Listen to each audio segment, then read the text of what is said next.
these were four very important films for me that helped me because of the performances that these wonderful actresses made, and just how beautiful they looked. That I kind of like when I look at Faye Dunaway and Bonnie and Clyde, when I look at Diana Ross and Lady Sings the Blues, Uma Thurman in Pulp Fiction, and Rita Moreno in West Side, I can't even see them. I see the character that they brought to life, and I thought, well, that's a challenge I haven't really stepped into. Like, let's see what comes of it.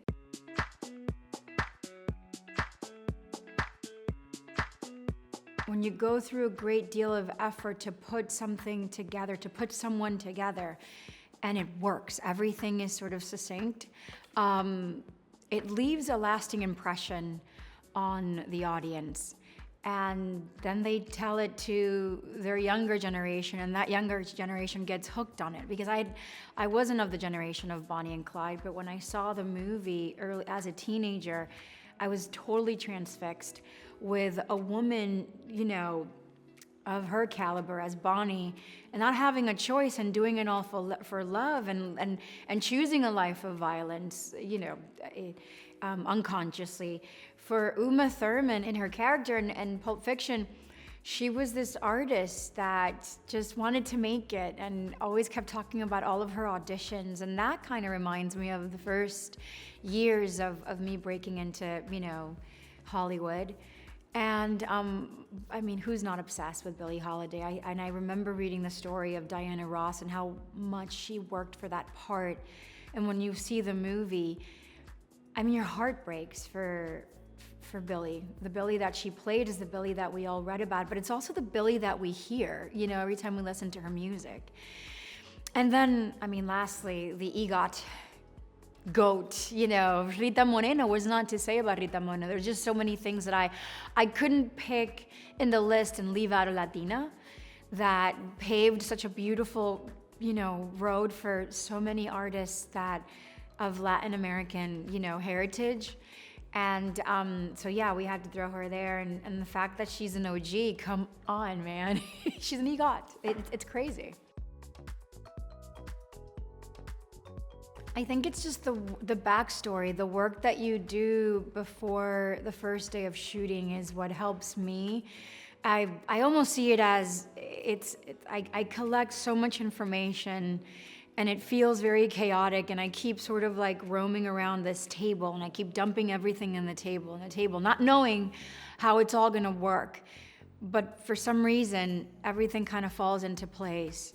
And then you find the rhythm of this character, you find their voice placement, you find just how they move and how they think, and it just becomes, when you do the work, it's quite a magnificent experience to be sort of invaded by a character, and the way they think, the way they react, the way that they handle themselves in certain environments are completely different from you. Obviously, there's parts of you that will always transpire into the characters that you do. At least for me, I'm just not that kind of actor that is a complete chameleon.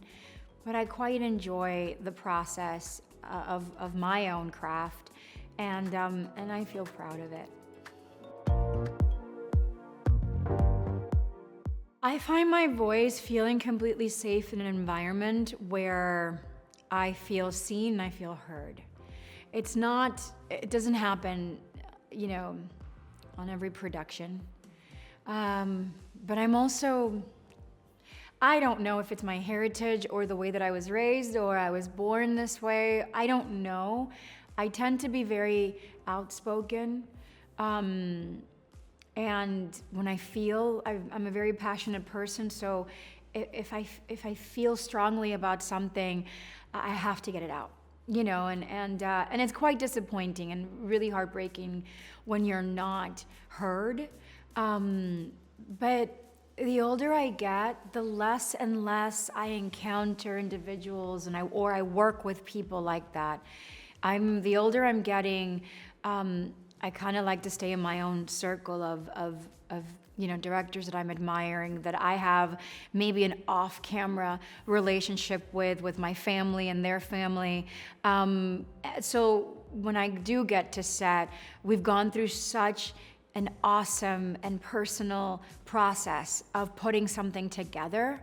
And the collaboration gives me that kind of security. Because it feels so good, it makes me want to continue going in that direction. And also because I do know how just awful it feels when you just feel like you don't matter, like you feel invisible or you feel objectified, like as an actor, which is pretty common. I know that feeling as well, so I avoid that like the plague. And I miss you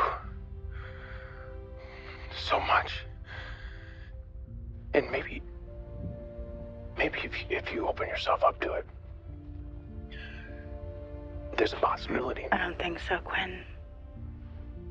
Quill. I don't think so. When we started almost 10 years ago, 90% of the cast and the crew, including our director, James Gunn, that was their big break.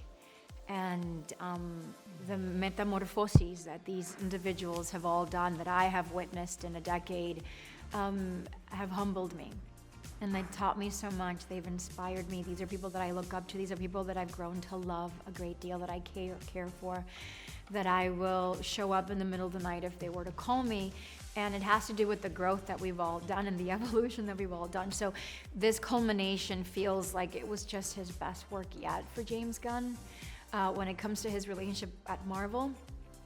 And his journey with Guardians of the Galaxy. It's just beautiful. It's a very heartfelt movie. I've been doing a lot of films that lately are just like a bit heavy.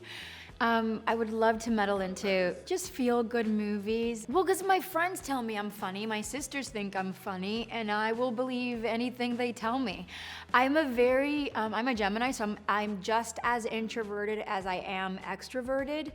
I think a lot, but I do find humor in the most awkward moments. And I would like to see that. I would like to see if I do have what it takes to, I think from scratch, I was able to challenge myself, and I was like, oh, I can carry a love story, and it was a tragic one, but it was a beautiful one nonetheless. So now let's just add a little bit of comedy to it, and let's see what happens. So yeah, I'm putting it out there.